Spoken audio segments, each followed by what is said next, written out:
you were a former bus driver. You set up United Borders to help unite rival gangs in North London, the first project of its kind. 5 months after you launched that charity, your own son, Rico, who's with you, was stabbed 10 times by 7 men. You've been watching, I guess, the debate. You've heard Sajid Javid saying he wants more stop and search. Is he right? Is there a problem with stop and search? What is the answer? I've heard you talk a lot about stop and search as well, and advocate for it. Am I wrong? Definitely wrong. Tell me why. Definitely wrong. For the simple reason, from the community point of view, we're asking for targeted searches because a lot of the people that are carrying out these crimes, they're known to social services, they're known to the police forces as well. So if it's targeted searches, we're for that. When you're talking about blanket searches, we're walking back down to sus law days. There's a host of older black generation who are walking around with being suspected of doing something they haven't done, and they've got a criminal record as a result of that.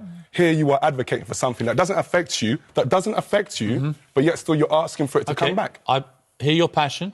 Yeah, definitely passion. I've heard yours. That's fine. Yeah. I'm going to give you some back. Go ahead. Okay? And it's this. Yeah. Do you accept that the vast majority of knife attacks happening right now in this country are by young black males on other young black males? Do you accept that as a statistical fact? I accept that in Lincolnshire last year, they have the highest murder rate proportionately in England, but no one reports on it like that. I also feel that there's a media campaign to help the criminalisation of young black people.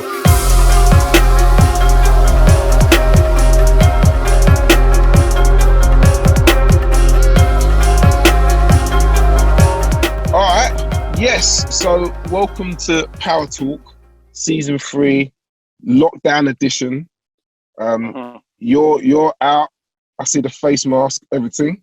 I'm in my car, really glamorous. But Justin, I've been wanting to get you on PowerTalk for ages. Yeah. But since you're like a mini celebrity, you've been palming me off and not I couldn't get hold of the Lord is watching. I ain't got no time for no big stuff. I don't want nothing with you and God. We was always intended to do it. Don't do that. Go on. I know, I'm only joking. No, it's good. It's really good. So, first of all, just tell us like who you are, what you do, and then we'll get into it, man. Right. To all that don't know, I'm Justin Finlayson, and I run a charity, a youth project called United Borders. So we're a music education hub. We work off a double-decker bus, so we've got a double-decker bus bespoke with studio. And what we do is go around to different parts of the borough that's broken off through youth violence. So, you know, you'll have one postcode not dealing with another. And we try to tease out young people who are willing to work with other young people via music production and other projects that we may offer. And it's one way of connecting young people and getting them involved with music therapy, you know, getting some lyrics down, production work, stepping up their music acumen. But it's another way of really understanding the feeling and the sentiment amongst young people on the ground, and just kind of really understanding where they are and not where we ideally would like them to be. So we've been doing that for the past year. You know, we've done various things, taking young people to Cornwall to go and record music and surf. On the inner city front, you know, we've got young people who might rap a certain way, you know, more street affiliated, and connecting them with the spoken word circuit just to get them out of their comfort zone. So our thing is always about getting young people away from, not completely away, but just navigating different ways of putting your art out there and not always following trends, you know. So been doing it for like a year and a half now. Probably coming up to our second year now. You know, we've got graduation events that we do every 2.5 months with young people that come on board the course. So we like to give, you know, big graduation events in decent venues, invite their family, invite their friends, so other people can have like a shared part of their learning experience. And, you know, it really encourages them to keep on learning, you know, keep on improving. That's amazing. And obviously the fact that you've got a bus, there's this kind of mobile, you mentioned it, you can go from different parts of London. Why a bus? Because, like, you know, I'd like a bus. I'd like a bus one day, but I don't think I can get one just like that. So why a bus? Yeah, you can, but the costs involved are there's so much cost involved in it, really. But buses, I've worked in the bus industry for over 5 years. It's a weird one. It's probably the only consistent industry that I've worked in. Worked my way up through management and certain other things, and it just happened that there were a few buses available to buy because my company got taken over. So I was always looking to get back into music. And I was thinking, well, how can I do it? And I applied for funds and a few other things here and there to try and get a space. And it was like the most difficult thing to do. Even if you were trying to hire community centers or trying to hire space within a community center, there's still like, quite heavy costs associated with that. So then I thought, well, why not just buy a bus, turn it into a studio, and then that way I've got an office that I can actually move around different parts of London. And then my very first project, main reason really was my very first project where a young man got killed opposite my mum's house, a young man called James Owusu. And he was that guy that everyone liked in the area, college kid, university kid, but also looked after his mum. And like after he got killed, just no reason, just on his doorstep, the area was felt pretty cold. And there was a lot of despondency around that particular death, because it was like, well, even the young people who are not involved in anything could just be killed for no reason. So that was initially what sparked the energy to kind of start the project up. And the project had to be anchored for me between the two warring fractions. So it was this side and that side, and it was about engaging with guys who I know on the ground who are still involved in street life, and saying to them, look, I'm trying to create a solution where young people who are maybe 5, 6, 7 years younger than you, they won't have to live like you. You know what I mean? They don't have to walk shops and look over their shoulders, etc., and be worried about all the things that you have to worry about. So I'm really focusing on your younger brothers, your younger cousins, and trying to create a scenario where they don't have to be part of this madness anymore, this post-code tension. Because I've grown up in Brent for a long time, and me, I could just walk anywhere. Even now as an elder, I've still got that kind of like that flexibility where I'm completely, anonymous. I can walk around and people know who I am. They might know I'm from a different side of the area, but they don't associate me with problems. So I'm just trying to get it so there's young people who meet other young people, and there's not a problem associated. It's just a good time associated. It's just a good energy, because that stopped a lot of things in my day, Nah, you can't war with my man, I know his brother. Or no, you can't war with I know his, the ones there, and everyone knows someone that knows someone. So it makes it a lot more difficult for problems to persist. So it was just really kind of reaching back into my own childhood and recreating something where young people can benefit from my experience as well, and just connecting them with other young people and navigating the madness that we see that's taken hold of our young people today. I mean, that's incredible, and I suppose that's where the name United Borders has come from, really, in terms of connecting warring fractions together. I suppose it's interesting what you've done and what you've set out to do, because it's something which is missing. And I'm from Southeast London, and when we've had, unfortunately, murders as well, one of the things that we do try to do is this intergenerational conversation. And it's really, I find it one of the hardest things, and at the same time, one of the easiest things, because you'd always get the old school man, and then they're like, yeah, it's about the youth, let's try and do something. And then it's also hard because some of those guys are still really in it, and therefore there's this kind of contradictory, slightly hypocritical, like the heart is there, everything's willing, but it sometimes doesn't quite work out in the way that it should do. How do you navigate that?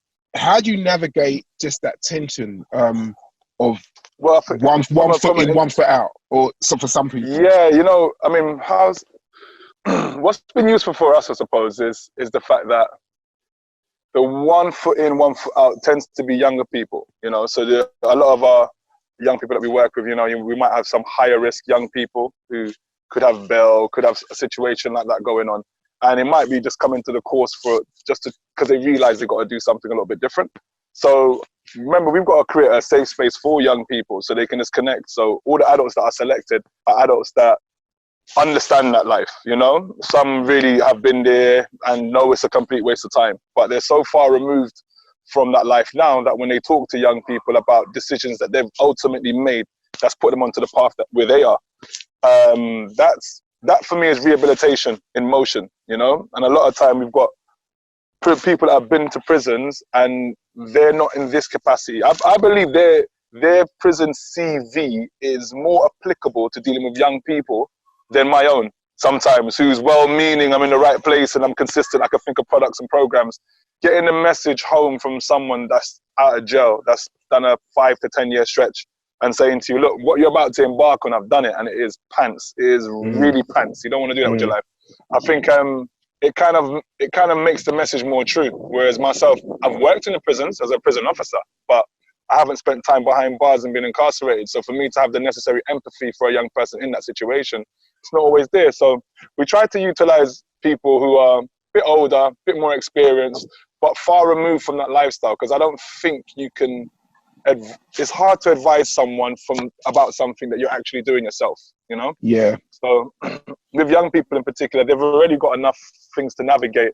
Our job is simply just to help them navigate through life, be a bit more functional, you know, communicate better. A lot of problems are happening just through lack of communication, and it's bizarre because everything's meant to be communication, technology, the whole nine, and yet still people are not communicating sometimes in conducive ways. So we utilize elder people in that way, but our project really, it's about young people controlling all the levers, and it's young people that inform me what needs to happen, and then I go make it happen, if that makes sense. So I don't really want a charity which is focused around me at all. I've got views and I'm out there and people know some of my views or whatever. You know, I'm not afraid to talk my mind, which is fine. But in actuality, I'd prefer in the next 2 years, you never see me again. You just see young people, CEO running the whole thing, and that's me, because it's not about me. My life's all right. It's their life that I'm trying to help navigate and, you know, just attach to better opportunities and just a different way of doing things, you know? So I think that's really good. I mean, I think, sorry to cut you, I think what you just said there is a really lived, so 2 things there. I think it's really important to have a combination. My personal belief is that you need a combination of people who have had the lived experience, combined with people who also have maybe not the lived experience, but have empathy and compassion. Yeah. So I think that is definitely like that combination. It shouldn't be one or the other. And I think that is good. I think also what you've just said there is something which is close to my heart as well. I don't want my charity to be about me. You know what I mean? Yeah. That's why I didn't call it under my name or anything like that. And similar to you, I want to be at this game in a few years and hand it over and all that type of stuff. But something which I find, so I want to come on to, you said that you've got views and you're out there. Now, one of the things I'm like most people, I suppose, well, not everybody, some people just follow anybody on social media. Right. But I was like, the first time I clocked you, you know what I'm going to talk about? It was it was on GMB, Piers Morgan, and now I'm like, I don't know if I saw it live, because I wouldn't have watched it, but when I saw it on social media, I was like, well, I can't say what I was going to say. I was like, wow. Let's just say, whoa. Who is this brother? Talking complete sense, and also on national TV, going toe to toe with Piers Morgan. Now, if this was in my studio with my camera team, this would be the point where I'd switch to that little, segment. And that on the box part. We go back and forth. Yeah, back and forth. It's like, let everybody just see. But if you're watching this, definitely go and type in Justin's name and Piers Morgan. Now, okay, because what was funny about that whole thing was that there was people on there who I know as well. And some of it, and I always get nervous because I've been invited on to him, and I tend to stay away from it a little bit because I'm a bit like, I'm not sure. I know what I'm going to say, but I'm always a bit nervous about the other people on the panel. So I'm always like, I'm not sure. But you just went in. So just talk to me a little bit about how you got invited on there, and why you were on there, and just the whole experience with that. Because for me, after that, I started following you, and similar to me, I've got views. I say what's on my mind, but I was so impressed, and I know other people were. So just talk to me a little bit about the whole Piers Morgan thing and how you got on there. Oh wow! So there's a lot of context behind that, actually. A lot of background things that went on, which kind of, I think, added. Yeah, we're in the hood, so you're gonna hear helicopters a lot. It's all right. It's weird. Yeah, when I'm not down here, I don't hear one helicopter, but in the hood, it's just normal.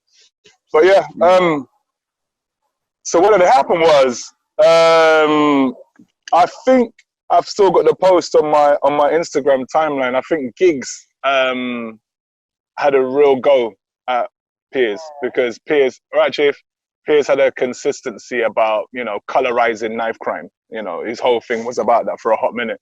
And I remember Giggs just, you know, eloquently told him to do something that I won't repeat on here. But I saw that exchange, and I remember adding to it, and I reposted it on my Instagram, my Instagram account, and I said, you know what, Piers, carry on talking, because one day me and you are going to meet. Just ambiguously, but I don't know why I felt that, but I said, one day me and you're going to meet. So this was like in April of 2018, I believe I posted it. And then fast forward, things started to happen with my charity, you know, my son nearly got killed. It's like one thing after another kind of happened, you know, so it was just at the we should return back to that point. Yeah, well, your son. You just said that flippantly. You just said that flippantly about your son, but we'll come back to that. But go on. Yeah. We'll come back to that. So, all of a sudden, we went on to Victoria, Derbyshire. Right, sorry about this. Yeah, we went to Victoria, Derbyshire. Me, my son, and that's where I met Sace from Mentivity and that. And it was like quite a few grassroots organisations. You know, Victoria, Derbyshire, she's of a certain leaning, so she won't have a conversation go anywhere beyond what it is, which is, you know, about restorative justice. She's got that kind of social inclination. So there's a police commissioner on there, and he was chatting a whole lot of waff, just saying about, oh, well, you know, London's actually relatively safe. It's so safe that his children catch the bus.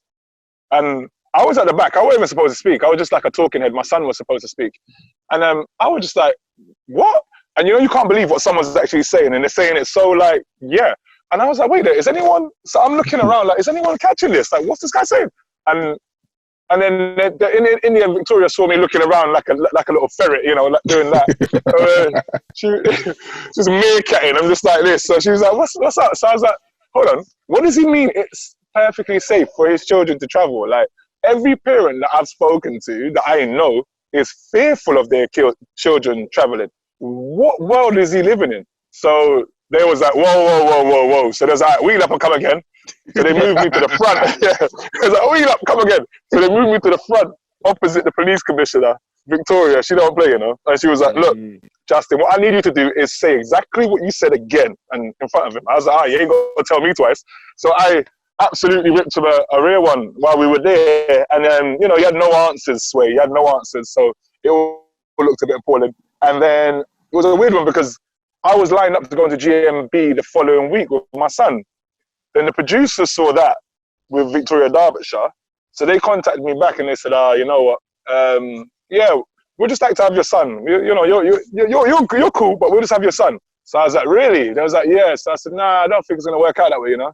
So she's like, well, why not? You know, because he's got a story. I was like, nah, it's not going to work that way.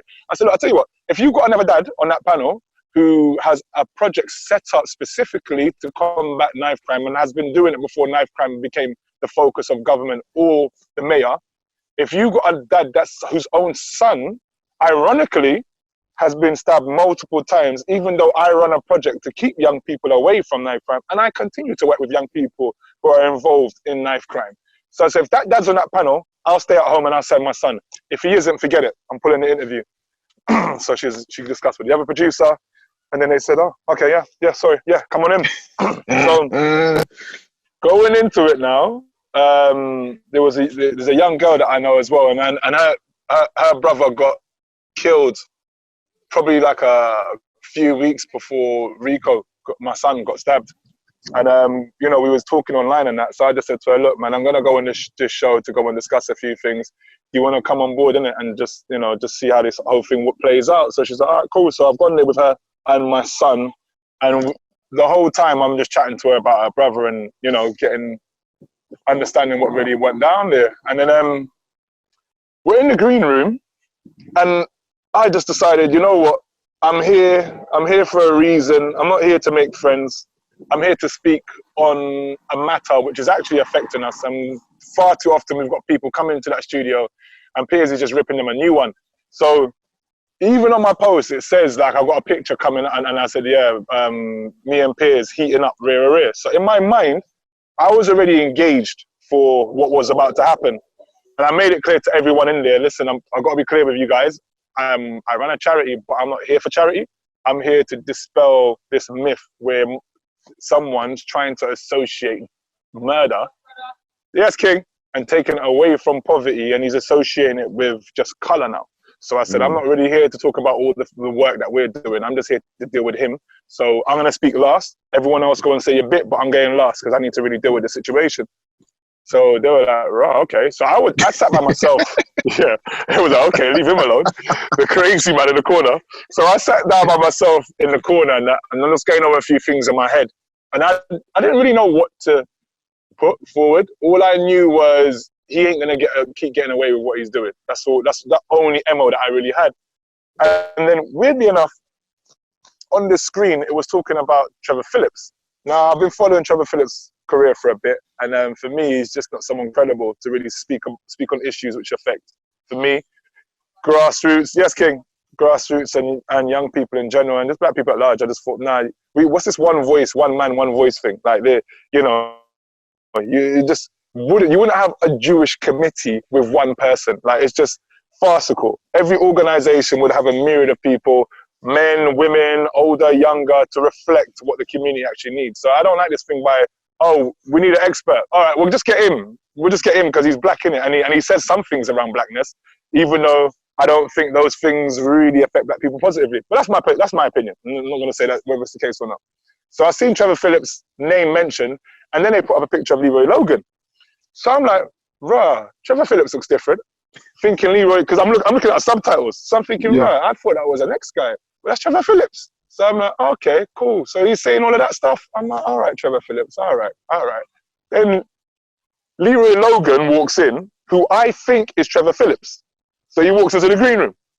So I'm seeing him, I've seen them, they're gearing it up, Trevor Phillips today. I see Leroy Logan walking, I think it's Trevor Phillips. So he's come across to me and he's like, oh, hi, I'm Justin. Please, I'm not here, what? Save it. Don't chat to me. Don't even bother with it. I swear to you, bro. I go, here, what? Save it. Don't even bother chat to me. You got way too much talk. You've had your time, innit? Save it for out there on the studio floor, yeah? Me and you on the floor. I'm not chatting to you back here. So he was like, wow. He was like, okay, no problem. So he's gone across to Pastor Lorraine. And he's like, he's trying to make small talk, but I can see he's bothered, he's flustered by what's happened. So he's looking around and he's like, he said something to Pastor Lorraine, and Pastor Lorraine's like, hold on, let me go over. So she's brought him over to me again now to the corner. So Pastor Lorraine says, oh, Justin, you right? So I said, yeah, I'm cool. So she goes, no, because, I said, listen, Pastor Lorraine, I am cool. It's just, I don't know who's who back here. I'm not here for friends. I'm here to literally deal with Piers Morgan. So if you lot are here to charity and all that, do your thing, but I'm here for Piers Morgan. And she goes, yeah, but Leroy wanted to say hello. And he said that, you kind of blanked him. I said, who? What Leroy? She goes, Leroy Logan. I goes, where is he? And she goes, him. And points to who I think is Trevor Phillips. I'm like, oh my God. I'm like, bruv, I am so sorry. What had happened was, I was watching the screen and there were subtitles. It said Trevor Phillips. And then, there's a late bleed. It showed your face. And I thought he goes, you thought I was Trevor Phillips? I was like, yeah. He goes, are you mad? He goes, listen, I like your energy. You see, when we go out there, he goes, it's the first time I've been on a panel with someone with your energy. He goes, keep that energy when we go out. I said, all right, cool. So we're going out. And even up until the point when we've gone out, I'm literally saying to myself, right, there's a confrontation, but I hate confrontation, but I will have it, And I'm saying to myself, all right, cool. If they put me next to, not Lorraine, right, Suzanne Reid. If they put me next to Suzanne Reid, I'm not going to do the confrontational thing. I'm just going to allow it. There's a whole nother deep level of conversation about that statement, but maybe I can totally I see where you're going with that one. So totally. I said, but let me tell you higher force. If you put me next to Piers Morgan, that for me is a sign, and that means it's on. Yeah, they put me next to Piers Morgan. I said, oh my God. So I'm really gonna have it now, innit? So he's gone to do the obligatory. Hi, Piers Morgan. Thanks. I'm happy that you're here. And he's shaking. I think Pastor Lorraine's on my left-hand side, so he shook her hand. And he comes down the line to me and he goes, hi, Justin, Piers Morgan, pleased to meet you. It's going to shake my hand. I just lean back. I said, I don't know what you did. So he just like, what? So I just lean back. I was like, you best go to my son, but I ain't shaking your hand. So then he's gone straight to my son, and then he's gone to Miss Cope. And then they've got the countdown going off. And then it's like, Justin, here's Morgan. I said, I'm pleased to meet you. And I was just like, listen, whatever, man. Just don't even chat to me. So it's just like 10, 9, 8. Now, the way it was supposed to work, I wasn't supposed to talk in that thing. I was supposed to just accent the conversation. I wasn't supposed to do anything. So because he's wound up just before the whole thing started, his line of questioning, he asked one question to, I think, Pastor Lorraine or Miss Cope, I think. And next we have Justin from United Borders. And that's what I needed. I said, okay, cool. So you've made a grave. You're going to lie in it. You're going to lie in it. And that was it. Just really took him to task. Just took him to task, held him accountable for a lot of his views. And the rest is there, as you say. It's probably, so, I mean, there's so many things I want to unpack in what you've just said. But one of the things for me, so my history is that I've worked in this field for about 20 years. And the charity Power to Fight launched in 2019. So one of the things we're often trying to dispel is the notion that this issue around youth violence is a black issue. Oh man. So while, you know, my point is always this: yes, in London it disproportionately impacts black children, but this is not a black issue. So we have, you know, whether it's our training or conversations I have, we always have this. So when you did what you did, right, and what you said, first of all, I was like, wow, finally. I'm sure it's around the same time. I can't remember whether it was before or after I saw Carla say something very he went similar. on it afterwards. So I'm looking at this, I'm like, wow, this is all I need to put in my training. So that whole section is in one of my training around youth violence. And then I showed you a Carla thing. So you helped me massively. I was just like, cool. You're basically saying, but I think what was beautiful was just the aesthetic as well. So I'm like, okay, here's a black guy on television, talking articulately and with sense and with boldness. Now that is something you don't see too often. Right. You don't see it. They don't allow us to have that type of narrative. So for me, it was just a beautiful thing. And I'm watching it, and I know a lot of people will resonate. It's just like, do you know what? Finally, somebody is saying what needs to be said, not just to that person, but it just felt like a very watershed moment. And I know for me, it was just the moment where I was like, I don't know this guy, but I'm going to get to know this guy. He's somebody who is big. So that was massive. And it showed, and I think what I do in my training as well, I always, before I show your bit of the colour, I do like a poll. Because multiple people just like, okay, do we think it's a black issue? And there's always a couple of white people who are a bit nervous, but a bit like, oh no, I kind of do think it's a black issue. Right. And then we show your clip, and they ultimately always change their mind. So that was incredible. I want to go back to just obviously the reason why you were on there in the first place about your son. If you don't mind, you don't have to go into like mad detail, but clearly it was a watershed moment for you. So kind of, was this the reason, obviously I'll give you an opportunity to explain, but was this the reason why you launched a charity, or were you launching a charity anyway and this unfortunately happened? So the charity had been launched previously. So we launched in 2017. That was after the murder of James Owusu. So you can imagine our frustration. You know, I've written to the mayor, I've emailed the mayor, and I'm saying, look, I'm probably the only London bus driver who's actually bought his own bus and is using it to combat this thing called knife crime, and I'd appreciate some kind of support. I've worked for TfL for over 6 years, you know, et cetera, et cetera. And all the emails that had come back was just pretty much, no, it's not really, it's a non-starter. And it went till like, it was a record number amount of deaths in 2017.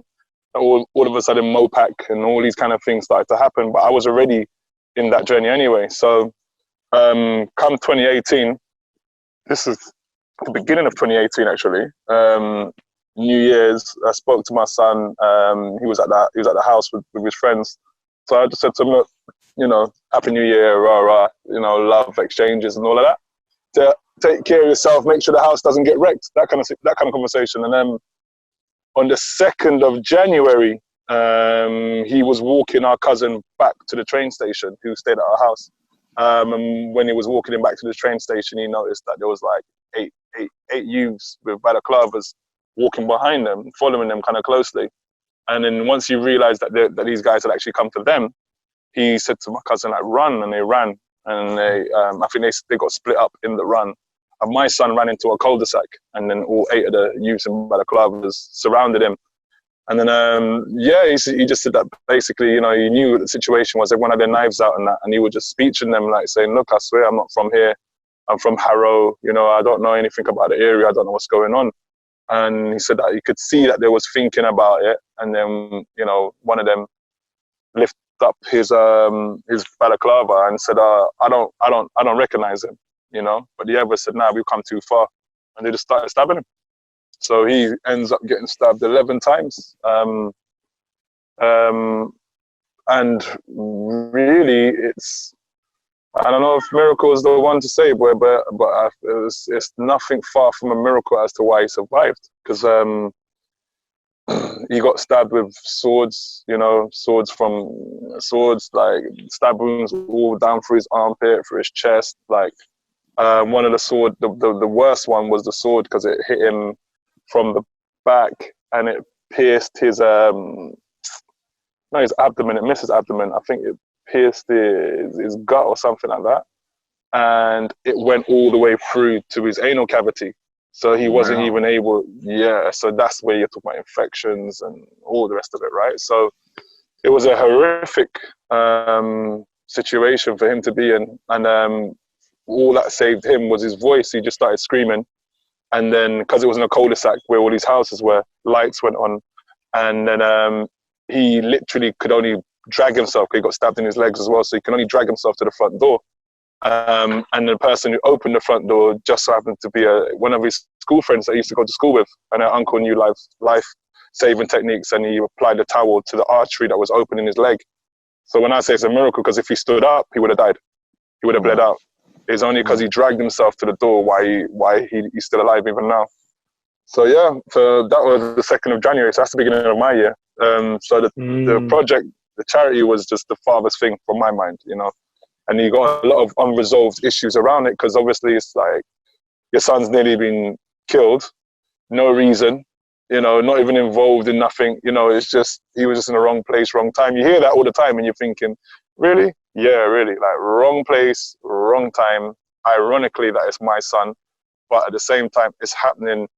It's an indicator of how indiscriminate violence is. Do you know what I mean? Like we always, once we see it in the news and you see 16-year-old killed, you just, there's a little space in your mind that reserves, well, that might have been a bad 16-year-old kid, right? Yeah.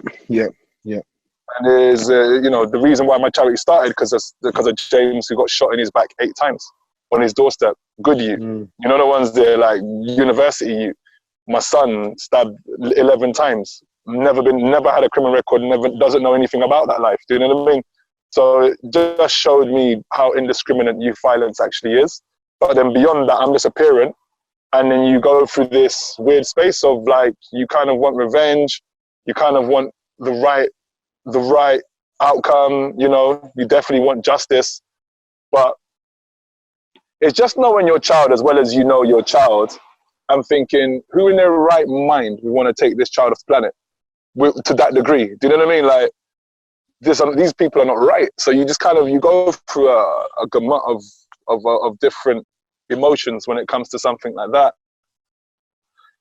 Yeah, I mean, so the charity was for my mind. I was just trying to support my son back to full health. And then every time you get through a next juncture, there's always something else. The guys that carry out these things, they don't see this part of it, you know, where for the next 4 months, 2 of those months, my son's addicted to morphine, you know, and he's in so much critical pain that as a parent, I kind of want him to get the morphine because I just don't want him to be in the pain, but I could see that he's addicted to morphine. And now I've got to tell him, son, you've got to stop taking the morphine. And it's like I've broken his heart. And, you know, he's crying about the morphine situation because he doesn't want to be in a hospital bed, let alone not take something that's reducing my pain. But I'm like, but you're going to get addicted to that. You know what I mean? And like, you've got to go through all of those things, and then you've got to go through all the surgeries and all of that. Like, and then the colostomy bag that he was left with after the attack, you know, he's a young man, he does personal training work. So he's, you know, he's got a great body, and now he's got scars all over his body, his muscles wasted away.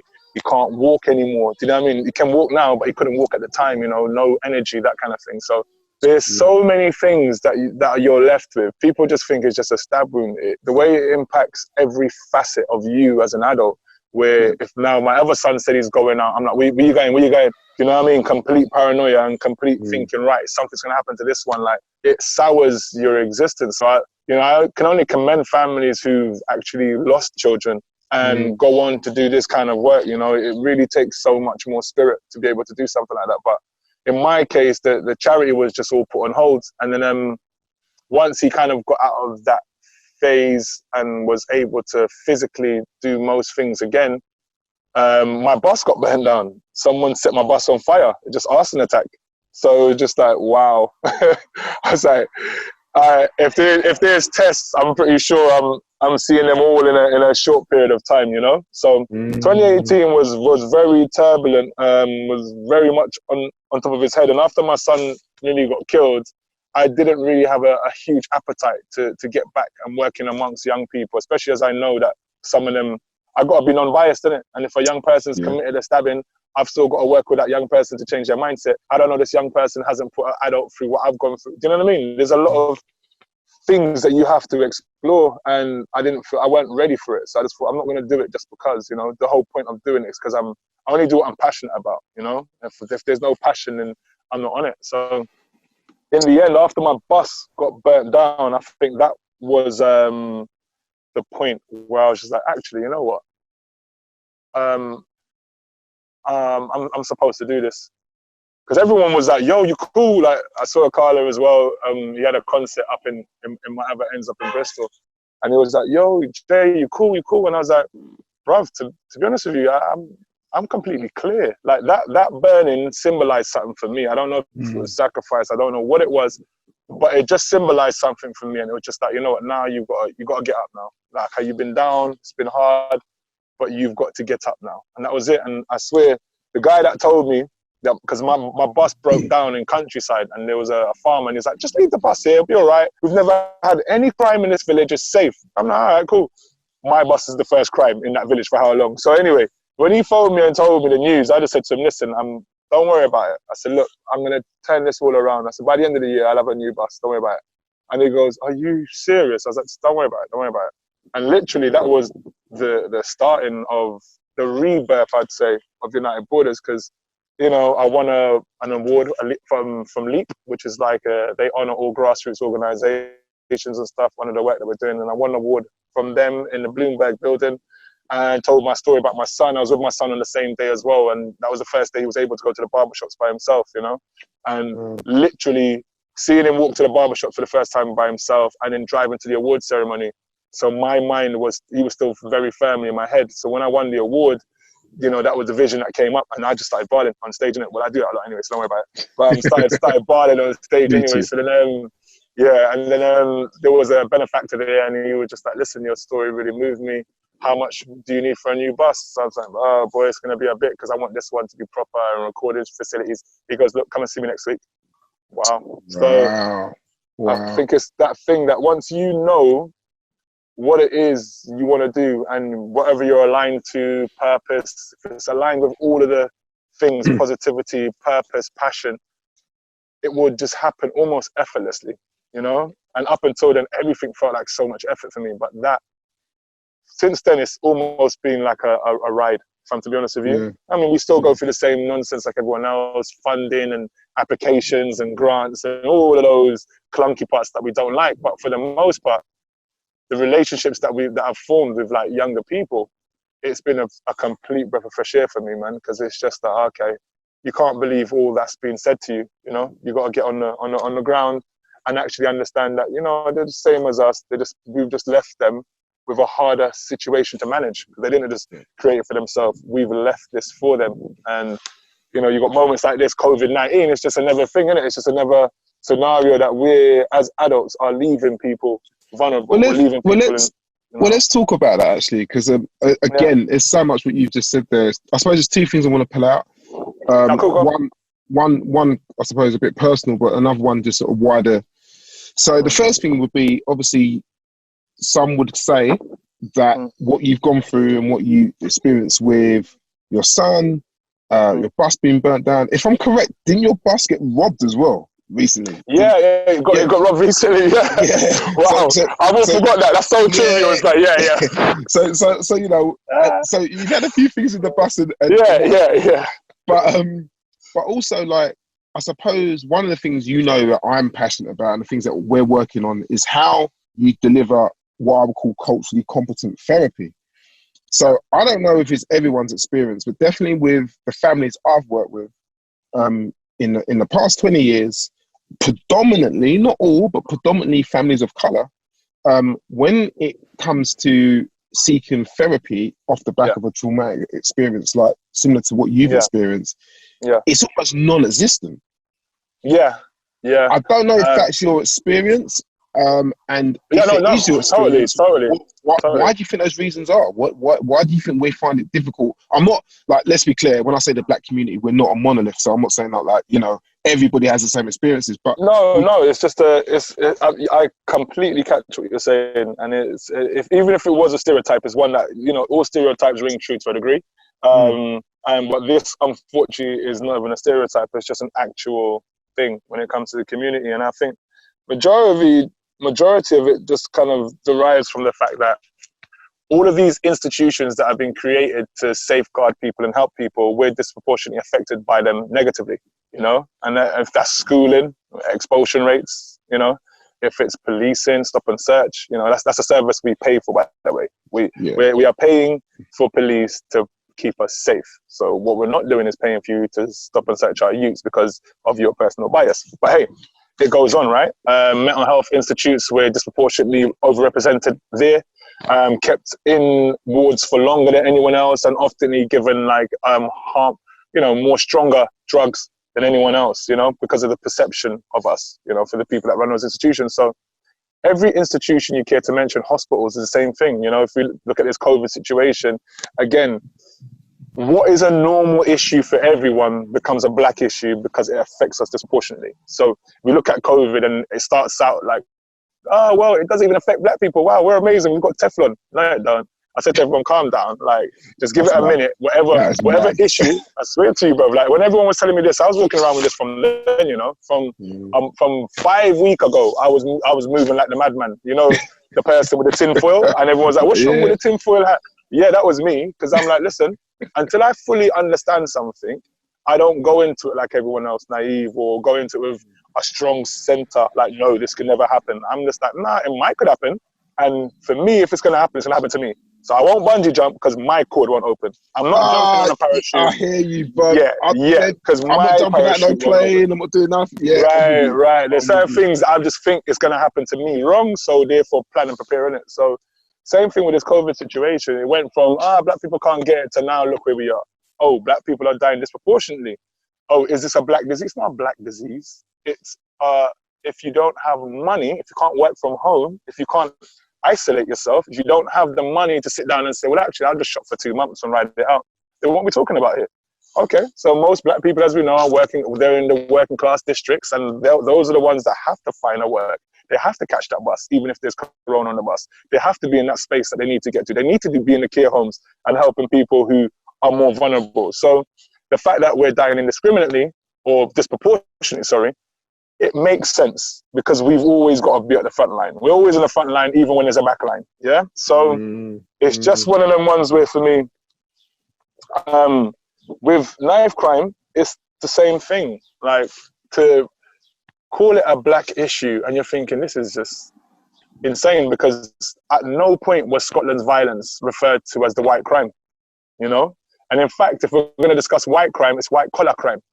Very small crime. Small. But our idiot crime is the biggest crime. In other words, it's a crime of the century, what these guys do. So I look at things as, things that I love. So I love football. I'm an avid Liverpool supporter, the best team in the world. Don't even start. Don't start, Ben.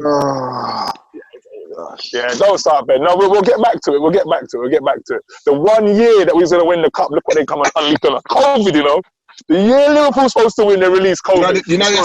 More than anything, I'm a God man, but I definitely knew there was a God man when COVID came. I was like, come and match at Liverpool. I'm telling you. Listen, anyway, we digress. But as I was saying, it's just one of those situations where, in general, where, you know, I see this kind of trend where black things are disproportionately represented as the main fulcrum of whatever it is, and if it happens to someone white, it's an individual, but if it happens to black, it's the whole team, you know. So I kind of get tired with these tropes, if I'm to be honest with you. So I try and dispel them where I can, but with this knife crime thing that young people find themselves in, you know, and it's a minority, it affects the majority because everyone's thinking now someone might get stabbed, someone might be carrying, someone might not be. Do you know what I mean? So the mindset, it affects the majority. Even if it's just a small minority, it don't matter. The mindset is affected everybody in that age group.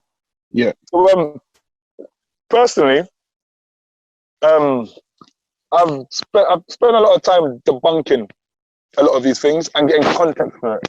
When you're talking about knife crime, you're talking about some of the same characters, you know, who are well known. Social services, expelled from school, could be single parent family, lack of father role model or anyone like that, and you know they might be known to police as well.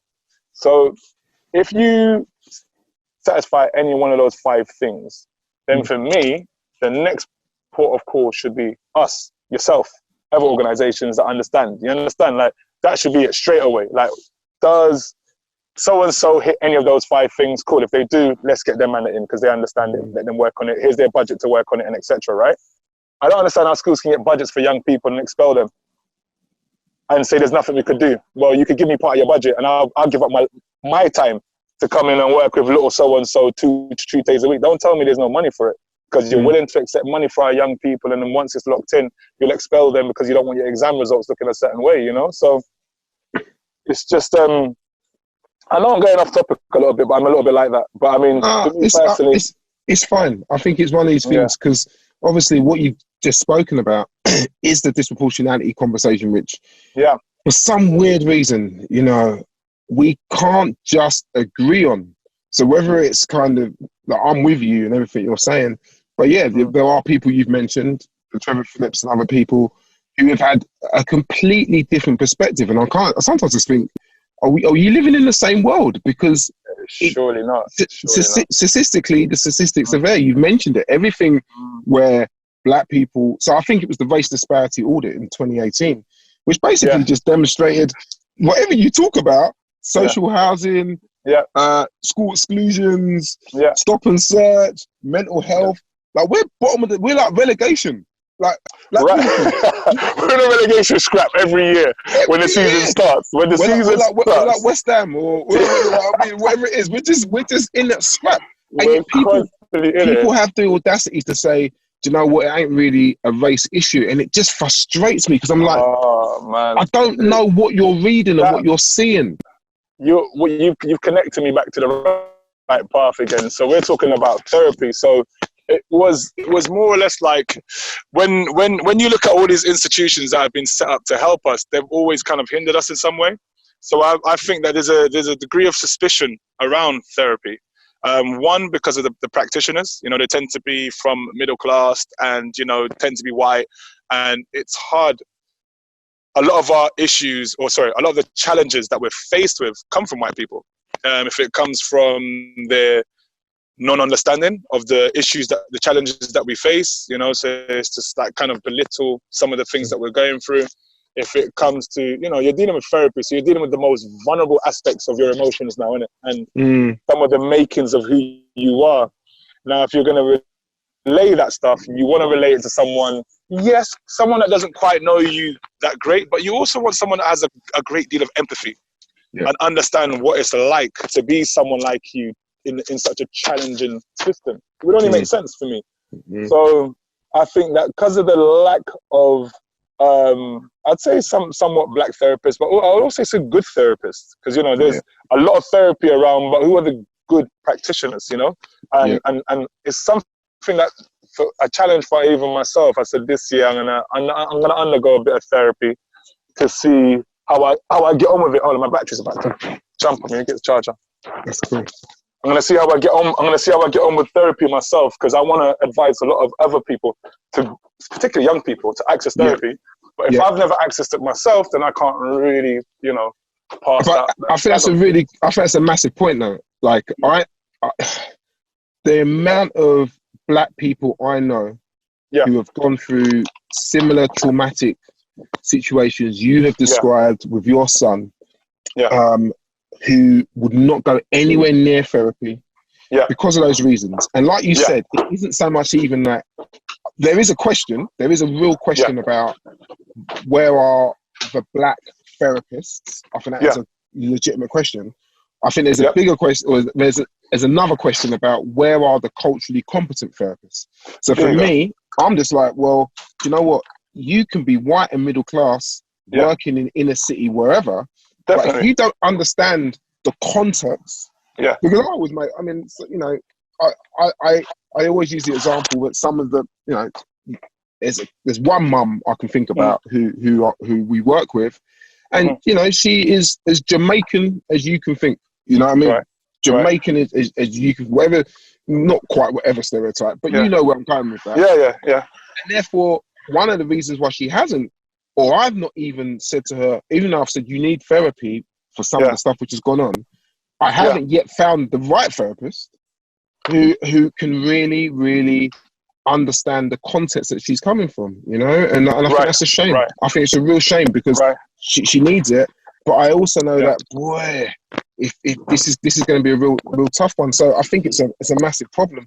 I think also what you said, and it's funny actually, because I thought of you the other day. I don't know if you saw it on, it was on like BBC News London. They did like an interview or some type of report on COVID, and they used Brent, almost Brent versus Kingston, and the question was kind of like, well, Brent's got one of the highest cases for COVID, and they've got quite a high density and proportion of people of colour, black people in Brent, in comparison to Kingston, who have got not many black people, but also more space. So they were interviewing some people in Brent, predominantly kind of black people and Asian people.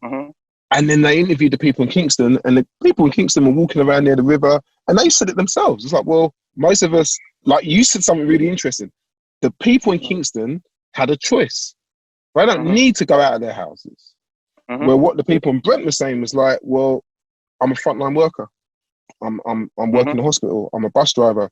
I've got no choice. And right there is what the issue is, isn't it?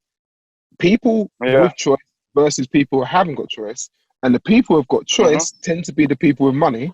And therefore, don't be surprised when the people who haven't got choices are the ones who are getting the COVID. Are black. And are black. Exactly. So don't be surprised. And I think there's some real basic stuff, which I think my 7-year-old will be able to like compute. And there's some stuff connect those dots quickly. But it's really interesting. So no, I get your point. I suppose because honestly, you're one of these people. The other person who's like you is Craig Pinkney. I thought to myself, well, we could have a half-hour conversation, and it ended up being like 2 hours. So like, we're gonna have to do part 2.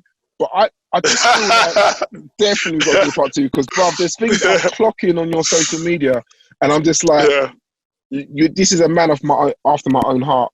So there's lots of conversation. Likewise, we got to delve into. We've got to delve into so much. We've got to delve into music. I know you're a music man as well, and there's just lots of stuff there. Man. We're literally doing a COVID report with one of our young people right now. So he's filming over there. He's just basically just documenting life with COVID from a younger person's perspective, innit? So I'm filming as it is, but it's been a delight chatting to you, man. You actually hold court. I like your interview style, young man. Yeah, I've enjoyed it. You know how to tease out certain things. I've really enjoyed it. So I'm game, bro. You let me know when you're ready for me, and I'll gladly come back and kick it. Yeah, definitely, bro. Definitely, I appreciate it. And anything we can do, like power to fight wise, like we have to collaborate, man. We have to do something because I think there's so much I respect about what you guys are doing. So love it, man. Thank you so much for your time. All love, Chief. All love. Thanks for inviting us on, and look forward to it again. Yeah, take care. Family. Nice one, brother. Take care, man.